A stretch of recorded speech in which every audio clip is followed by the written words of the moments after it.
Sergio Tulio Castaño Guzmán. Sin embargo, siento, y Yulisa siempre me dice, pero no seas pesimista, siento que esa contundencia no tiene eco. ¿Ustedes piensan, además de decir eso, de revelar eso, una respuesta de alguien? No, por supuesto que sí, porque estamos hablando de más de 100 decisiones del Tribunal Constitucional. Para que tú tengas una idea, Carmen, la ley del Tribunal Constitucional y de los procedimientos constitucionales se hizo en la Fundación bajo la coordinación del profesor Eduardo Jorge, que tú conoces. Absolutamente. En donde los más connotados constitucionalistas se sentaron en la mesa y redactaron esa ley. Eso por un lado. Pero esas decisiones del Tribunal Constitucional, muchas de ellas establecen hasta 30 por cada día de retardo. Pero más aún, el nuevo Código Penal, que lo hemos estado tratando de cabo a rabo, establece que en materia de desacato, y esos son desacatos, establece penalidades de multas que van desde 2 salarios mínimos hasta 10. Es decir, que el Estado per se cuenta con mecanismos como para que aquel que no cumple con una decisión de un órgano constitucional, bueno, sufra las consecuencias. Entonces, aquí algo está pasando, honestamente hablando. Recordemos que don Milton Ray Guevara, por supuesto, hay que decir don Milton, porque ya tiene una connotación superior a claro ese ejercicio sí. extraordinario que hizo en el Tribunal Constitucional, se atrevió a decirlo, se atrevió a reclamar. Abogados afectados por esos desacatos mencionaron, lo recordé cuando usted dijo las 30, y tuvimos una reacción, y yo sé que usted es muy diplomático y muy cauto, y recuerdo el consultor jurídico que dijo, es que hay algunas sentencias que no se pueden cumplir. Y yo me quedé atónita, por eso digo que las disquisiciones jurídicas ahora se van a quedar en el aula y en estos espacios donde le permiten... Y yo recuerdo esos pronunciamientos del entonces consultor jurídico del Poder Ejecutivo. Y una de las reacciones de la Fundación es que le informara al país cuáles eran esas decisiones que no se podían cumplir. ¿Y por qué? Porque a fin de cuentas, bueno, nos debemos al texto constitucional, ¿verdad? Para algunas cosas. Pero que nosotros no podemos tener una visión bipolar de la Constitución. O sea, la Constitución tampoco vive chocando entre ellas. Y si creamos como máximo intérprete de la Constitución al Tribunal Constitucional, que dicho sea pasó desde la Fundación, eso fue lo que defendimos. O sea, nosotros no queríamos una cuarta sala a lo interno de la Suprema Corte de Justicia, que en principio fue lo que se sometió. Nosotros entendíamos pero que... fue un ideal constitucional. Pero por supuesto que sí. Que se ha convertido en nada. Bueno, pero imagínate tú. Entonces, esas son de las cosas que nos afectan desde el punto de vista del Estado de Derecho. Y son de las cosas que hay pendientes en la agenda. Ojalá, y nosotros vamos a seguir insistiendo, Carmen, honestamente hablando te lo digo. Y yo creo que la prensa tradicional, digámoslo así, porque ahora hay tantos mecanismos. Pero hay que reivindicar la prensa tradicional. Sí, claro, porque a fin de cuentas tiene que jugar su rol. Pero fíjate que el Listín Diario en una ocasión se pronunció en ese sentido. El mismo Caribe también se pronunció en ese sentido. O sea, la Fundación reacciona una vez más porque los medios de comunicaciones tradicionales vienen advirtiendo esa situación.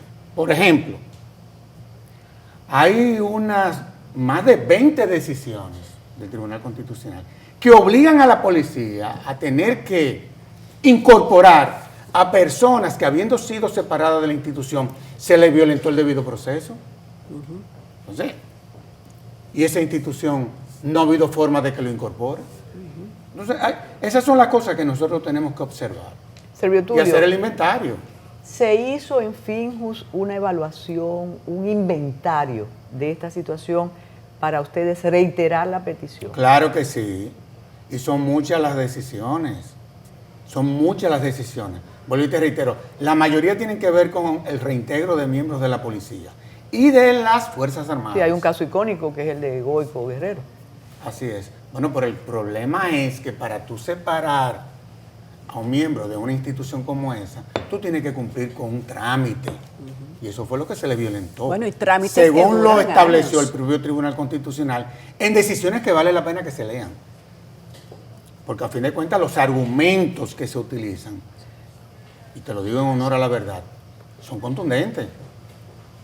¿Y no está contra la pared un órgano integrado por juristas de alta calificación, cuando percibe que sus decisiones son aquel pedazo de papel de la Salle? Más que pegado a la pared, yo diría que está en una situación de impotencia, honestamente te lo digo.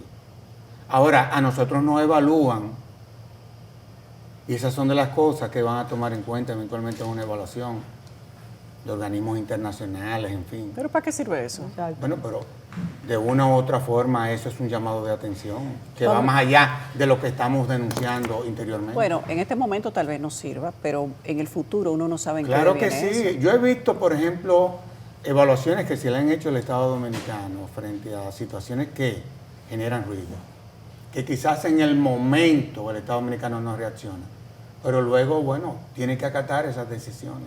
Esa es la realidad. Esa constitución, la constitución del 2010, donde sabemos quiénes se esmeraron en su redacción, Y que es muy buena constitución. en su discusión, esa constitución necesitaba la promulgación de varias leyes. Y no, eso no ha ocurrido. No, y es una... Pero eso que tú estás planteando es bueno que lo pongamos sobre la mesa. Tú sabes que, porque tú trabajaste mucho eso y escribiste muchísimos artículos. Además, tú fuiste juez. No es porque tú estés ahí. Sigue, pero di qué pasa con todas esas disposiciones. No, te digo, no porque tú estés ahí, porque valdría la pena que hablemos de la denominada independencia de quienes ocupan posiciones de relevancia en poderes del Estado. Que muchas veces nada tiene que ver por el mecanismo que se haya diseñado. Por ejemplo, yo recuerdo cuál era el mecanismo cuando te nombraron Claro, a ti. claro. Y tú fuiste independiente. Pero a lo que voy es, acuérdate que antes de la Constitución del 2010, el modelo de Estado era otro. La Constitución se fundamentaba sobre la base de que aquí lo que existía era un Estado liberal, que se fundamentaba sobre la base de el ejercicio de la política, de las políticas públicas que se diseñaban desde una posición pública, ese tipo de cosas. Pero ya no es así. Ya pasamos a un Estado social y democrático de derecho. ¿Y qué es lo que quiere decir eso? De que aparece un componente que es el que tiene que ver con el de la participación de la ciudadanía en los procesos de construcción de esa democracia. ¿Qué ha pasado?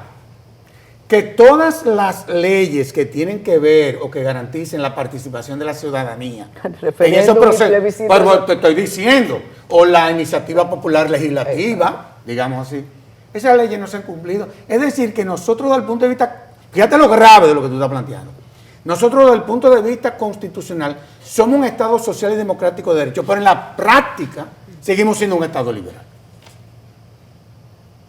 Entonces es más grave el asunto. ¿Tú sabes cuántas leyes hay pendientes? Fíjate que en la reforma constitucional del 2024 se le estableció al Congreso hasta un plazo para que apruebe esas leyes. ¿Y qué? Yo no he visto que se haya puesto en agenda la primera. Son 46 leyes.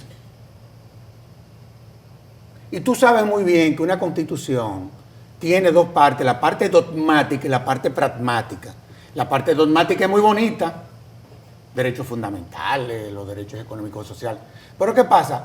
¿Cuáles son las herramientas? Ahí está la parte pragmática, que te van a garantizar esos derechos que se establecieron en la parte dogmática. Esas herramientas, y eso nosotros no lo hemos aprobado. ¿Qué pasa con la actitud del Tribunal Constitucional, por ejemplo? Esa pasividad. Es el mismo Eso tribunal. llama la atención, ¿no? Exactamente. Por ejemplo, el profesor Milton Rey Guevara se vivía quejando de eso, porque a mí me consta. Hasta tal punto. Lo hizo público. Pero lo hizo público no una vez, ni dos veces, ni tres veces, sino que lo hizo público mediante comunicación dirigido al Ejecutivo. Porque de eso doy fe yo. Porque yo tuve conocimiento de esa situación. ¿Qué pasó? Bueno, que se iba entonces a hacer un inventario. sobre cuáles eran esas leyes para que Pero es que nada se cumplieran. Ni una cosa ni la oyéndonos, otra. tú dices, ¿cómo puede ser eso? No, yo no lo entiendo, no. Pero mira, usted que tiene esa prédica, a veces lo criticamos porque usted es optimista y cree que hay un Estado social, democrático y de derecho. En las exposiciones de los Me mandan a la aspirantes, lona muchas veces, sí. de los aspirantes a permanecer en la Suprema Corte de Justicia, ¿se han escuchado reflexiones que aterran? Como por ejemplo, sobre la independencia.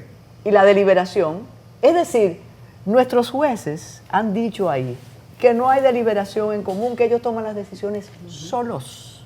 Lo peor es que lo que los evalúan no han dicho nada. Es como si no estuvieran, Quizá no lo están entendiendo. No entendieron esa. Es que no lo van a entender porque el Consejo, los miembros del Consejo no tienen la capacidad técnica para evaluar jueces de la Suprema Corte de Justicia. Porque nosotros tenemos un problema de diseño. Pero lo estamos constitucional. repitiendo consejo tras consejo. Oye, y se nos ha secado la lengua hasta el propio magistrado Subero, que lo sometieron a una evaluación de esa naturaleza. Humillante. Es que es humillante ese proceso. Tú sabes lo que es evaluar a un juez de Suprema Corte de Justicia. Eso es muy delicado. Pero deberían evaluarlo personas que tengan nivel igual o No, superior a yo ellos. tengo la tesis de que esos jueces deberían ser nombrados inclusive hasta por un periodo. Y ya. 12 años, 14 años, lo que sea. Y que no se Porque a evalúen fin de más. cuentas... Es una inamovilidad relativa que usted ha planteado, ¿verdad? Sí, una inmovilidad relativa. Eso Esa da- es la verdad. eso otorga- Porque eso ha dado resultados en otros países y desvincula un poco, no desde la génesis, pero sí durante ya lo que es el proceso de crecimiento del juez que es elegido a ser miembro de la Suprema Corte de Justicia. Lo separa un poco de quien lo nombra. Pero mira, nosotros estamos hablando de problemas inconcebibles en lo alto. Totalmente inconcebible. Usted que estuvo ligado al Ministerio Público, mientras teorizamos aquí, yo me imagino, y Jordi Vera que está en Santiago, el día a día en nuestros tribunales, el día a día del ejercicio del Ministerio Público, versus a este grave problema de institucionalidad que usted está planteando. Entonces, ¿quién es que va a ponerle el cascabel al gato? ¿Cómo es que vamos a resolver esto? Las escuelas de derecho están un tanto pacíficas. No, y además las escuelas de derecho están un poco rezagadas también. Esa es la verdad y tú lo sabes. Tú eres profesora, yo también. Bueno, pero además, Y ¿quién sabemos- dirige cada cosa? O sea, aquí hay también, nosotros tenemos que tener una visión holística de todo esto. Porque también cuando tú hablas de la justicia, tú hablas de un sistema. Y evidentemente, uno que está en el meollo, digamos así, del asunto, evidentemente de que aquí tendrá que haber una segunda ola de reforma, algo tendremos que hacer. Servio Tulio, ¿cómo se podrían iniciar? Pero el modelo se ha ido agotando. Pero hubo una gran transformación. Por supuesto que sí. Por ejemplo, la reforma del 94 fue impactante, favorablemente, pero se agotó. Ya la del 2000... Bueno, Subero habla de una segunda ola de reforma, siempre lo ha bueno, dicho. para que Pero tú ¿quién las veas, inicia? para que tú veas. Porque estamos hablando de que el Tribunal Constitucional debería ser la más alta garantía De hecho lo es. de todo esto. De hecho lo es. Una decisión del Tribunal Constitucional, primero, debería ser de cumplimiento automático. Mira, bueno, si y en en efecto otro lo país medianamente 23 desarrollado, decisiones. si en otro país medianamente desarrollado suceden desacatos de esa naturaleza, tú puedes estar segura de que el sistema es se un tambalea. escándalo, sí, se sacude el sistema y alguien sale del sistema. No, Producto no, de es la que- misma sacudida, alguien sale del sistema y alguien nuevo Es que entra. existen los sistemas de consecuencia. Esa es la realidad. Pero ¿cómo se establece un sistema de consecuencia Bueno. cuando no se acatan las decisiones del Pero además, Yo ojo, creo que el Tribunal Constitucional también tiene que ser más activo en cuanto a lo que tiene que ver con el que se cumplan sus decisiones. Honestamente, Más no te lo digo. operativo, más administrativo. De hecho, ellos son menos nombrados, ideológico. de hecho, ellos son nombrados por un periodo. Ellos inmediatamente llegan ahí, no tienen la necesidad ni la obligación de ser dependientes, porque por un solo periodo deberían independizarse. no van a ser sometidos a procesos de evaluación de desempeño. Pero qué lamentable que uno tenga que arguir eso. Como no, No. te preocupes que no te van a quitar. Pero fíjate, pero- es que, O no te porque van a fin de evaluar, cuentas, no mira te una van a cosa, evaluar. Carmen. Es que la independencia tú también te la tienes que creer. Honestamente no te lo digo, porque a fin de cuentas, ¿qué es lo que es la independencia? Tú haces lo que tú entiendes conforme a lo que la ley y la Constitución establece. ¿Es correcto? Ponte a pensar. Porque uno también puede ser que un día se equivoque también. En nombre de partiendo de esa visión independiente que tú puedas tener. Pero en sentido general eso es la independencia. Pero Servio Tulio, tú sabes que eso es inherente a la persona. Totalmente. Te pueden designar. Pero se creó un mito que no. Exactamente. Y que tú no puedes, tú tienes Eso que no hacer es verdad, eso es inherente a las personas. Eso es de la persona, eso es tu código moral, Sí, eso es tu código de independencia. Pero también aquí hay un tema cultural. Honestamente no te lo digo. O sea, como aquí la política y los partidos lo invadieron todo, literalmente. Aquí tú hasta para ser rector de la UAS, tú tienes que servir a un partido político. Para tú ser presidente del colegio de abogados, tienes que servir a un partido político. Del colegio médico, de todos los gremios. Es una cosa impresionante. Y hay gente que muchas veces no deja de romper ese vínculo. Pero hay algo de lo que usted dijo, Yulisa, que pasó así como un rayo y lo debemos traer a la mesa. Vamos a ver. La composición del primer poder del Estado. Que eso deja mucho que desear. Y en situaciones como esta, ese primer poder del Estado, ese Senado, esa Cámara de Diputados, con esa facultad de fiscalizar, de ver. No la cumple. Entonces nada está funcionando. Pero yo te voy a decir algo.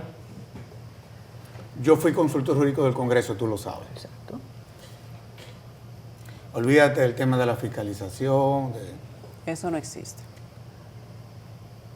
El tema es más complicado. Porque ese primer del Estado es el órgano de control del Estado. Claro. Hay uno que administra y hay otro que controla al administrador. Por eso es que tú ves, digo, para uno explicar esto hasta pedagógicamente para que los televidentes entiendan lo que no manejan el tema. ¿Por qué el presidente de la República va al Congreso a rendir cuentas? Porque el Congreso le aprueba el presupuesto y le aprueba los préstamos que van al presupuesto y los impuestos que contiene un presupuesto. Y las leyes con las que van a gobernar. Y tiene que rendir cuentas. Pero ¿qué sucede? El brazo armado del Congreso Nacional es la Cámara de Cuentas.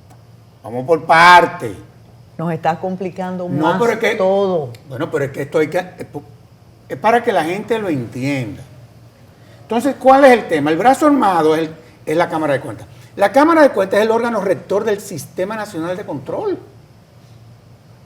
¿A quién le rinde la Cámara de Cuentas sus informes? Al Congreso. Al Congreso. No. ¿Tú estás entendiendo? Es que es un círculo vicioso. Entonces, hasta que no creemos conciencia, porque es que el diseño institucional no es que sea tan malo, es que las instituciones no están funcionando. El problema de que Por ejemplo, partidos, los gobiernos tengan su propio Congreso, ¿podría ser la raíz del círculo vicioso? Pudiese ser, pero... Ojo, cuando tú le dices a un país, yo tengo mi Congreso, y de ese Congreso depende la fiscalización, la rendición de cuentas, el brazo operativo de la Cámara de Cuentas, los préstamos, los impuestos, las leyes. Además, el único que puede enderezar una decisión del Constitucional podría ser una lucha con el Congreso. O sea, sí, claro. El Congreso influye de manera transversal. Claro, por eso es el primer poder del Estado. En todas las decisiones de conducir el Estado. Claro. Pero si el Congreso le pertenece al mismo partido que gobierna y obedece de una manera salomónica, entonces, ¿cuáles son las opciones? No. Yo creo en las instituciones.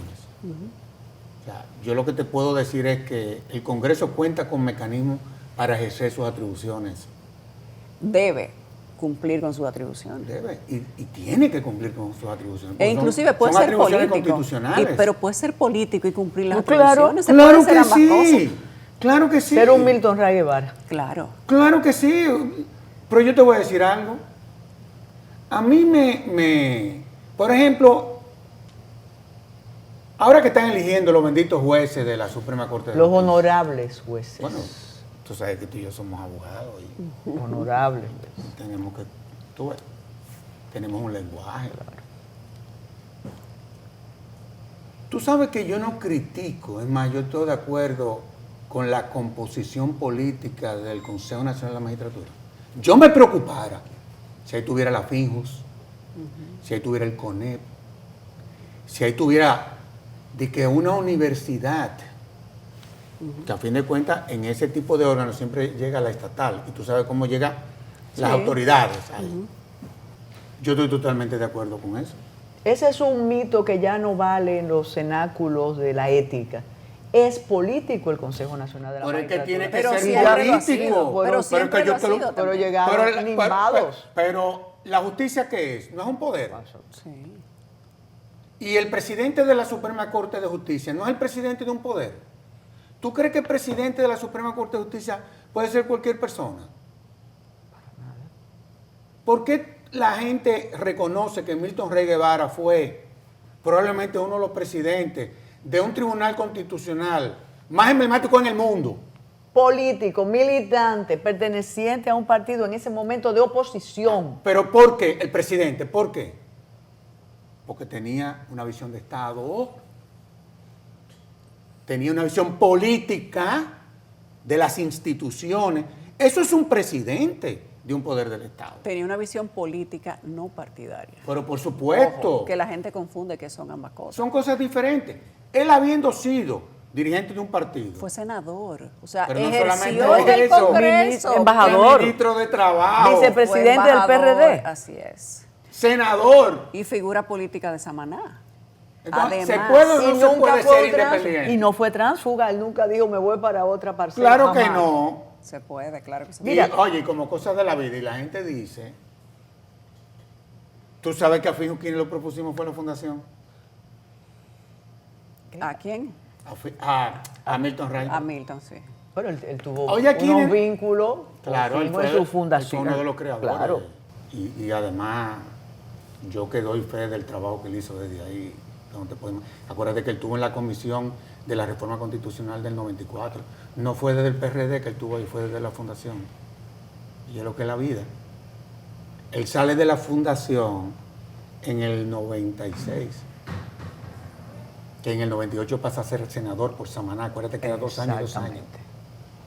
Estamos frente a un político. A un hombre de Estado, siendo Hombre de político, Estado. ojo. ¿Y qué pasó?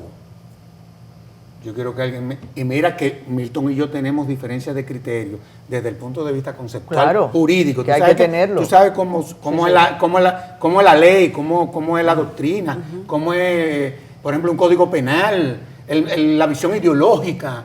Eso no... Pero miren, señores, yo te pregunto a ti. Ojalá y que el próximo presidente de la Suprema Corte de Justicia Pero falta mucho para tenga eso. esa visión política y esa visión de Estado. Para que porque haya eso es un contrapeso. poder. Sí, para que haya contrapeso. Mira algo, Servio Tulio. Has dicho que tú prefieres que sea político el Consejo Nacional de la Magistratura y no que esté controlado por los grupos corporativos. Que por no, los no, grupos- no, no. O por las oficinas Sí, de abogados como no, antes, no. señores. Sin ¿Quiénes lo embargo, ponían antes los jueces? Debemos decir aquí, nada más entre nosotros, que como nunca se nota las apuestas de grupos corporativos, a mí no me gusta decir altas cortes, y tú como teórico sabes que no, pero ya se impuso, en los diferentes estamentos nuestros, todos esos tribunales. Tú sabes quién pertenece a tal grupo, quién pertenece a... ¿Eso es positivo, Ellos lo negativo dicen. o es lo mismo? Hay jueces que lo dicen. Bueno, pero así, A la franca. así como hay personas que tuvieron vínculos con los partidos y han sido independientes, así pueden venir también de grupos corporativos. Honestamente, no Sí. te lo digo. Bueno, volvemos O sea, yo a lo tengo esa mismo. visión. La independencia es inherente a la persona, igual que la Sí, moral. está bien. Y otra cosa. Y de eso yo creo que sabemos nosotros tres. Tú sabes que hay una cosa que uno en la vida se podrá equivocar. Yo me he equivocado muchísimo. Todos. Aunque no lo creamos. No, yo me Aunque no equivoco parezca. mucho. Yo creo que yo voy por el purgatorio. Al infierno yo no voy. Por el purgatorio yo voy. Dicen que eso es un tobogán que Ahora, se pega hay rápido. cosas en la vida que uno no puede hacer. Y no lo puede hacer porque aparte de que son incorrectas, los demás lo van a saber y tú vas a dañar tu familia. Si no te importa tú mismo, por lo menos la familia, ¿verdad? Yo te voy a poner un ejemplo. Vamos. Y tú sabes que tu esposo conoce bien a mi hermano, Julio Amado. Julio Amado es el presidente de la Plaza de la Salud. El emblemático presidente. Tiene 24 años. Exactamente. Eso. Pero fue 22 años rector de UNIBE. Ni a sus hermanos, ni a sus hijos, ni a sus nietos, ni a sus sobrinos se le ocurrió un día crear una compañía para venderle medicamentos a la plaza. O sea, hay cosas que no se hacen. Bueno, porque no se hacen. Y desde una función pública hay cosas que no se hacen. Por ejemplo. Y tú sabes que no se deben hacer. Y que El la gente sentido sabe común que te la lo hacen. dice. Y que cree, exacto. Y que la gente sabe que la hacen. Yo vengo de una actividad en donde había muchos funcionarios públicos. Y no me estoy desviando. Lo que pasa es que tenemos que ir tratando cosas que comienzan a generarle preocupación a la ciudadanía. Que por ahí va a morir. Yo no entiendo el afán de vida que tienen los funcionarios públicos de que lo sienten adelante. Sí. Se pelean por eso y cancelan gente. Digo, a mí me da La vergüenza vergüenza eso. ajena. Yo no entiendo cuál es su afán. Cuando ellos debieran... Los más jóvenes también. No, esos son los más traviesos. Eso. Cuando debieran de sentarse atrás para que oigan al pueblo. Eso es lo que debieron de hacer los funcionarios públicos. Pero yo quiero que tú veas el desorden. Y lo digo aquí como un llamado de atención. Es tarde, como el chiste, ya es Ojalá tarde. y que no. Es tarde. Mira, Servio Tulio, tú tienes que venir más aquí, porque a ti te provocamos. Ya él se graduó, ya te graduaste de la maestría. Ya terminé. O sea que Se ya él está hábil otra vez, Carmen. ¿Puede intuir como una especie de quiebre esta demanda de Finjus por la institucionalidad? Porque algunos presumen que usted ha tenido una danza muy bien acoplada con el actual régimen. No. Con el actual. Régimen. No, yo Administración, ¿a ti no te gusta que No, porque los aportes que yo he hecho desde la fundación lo hemos hecho con todas las administraciones. Esa es la verdad. Yo creo que en esta ocasión llamó mucho la atención el tema de la policía. Sí. Que yo quisiera que en otro Pero programa... usted supo a tiempo. Sí, Sí, que cuando uno habla. pero ojalá y que un día le dediquemos un programa a ¿Se eso. ruborizó usted? Porque, no, al contrario. Se puso coloradito. No, porque ese es un tema que me apasiona. Sobre todo porque esa es una institución que yo respeto mucho.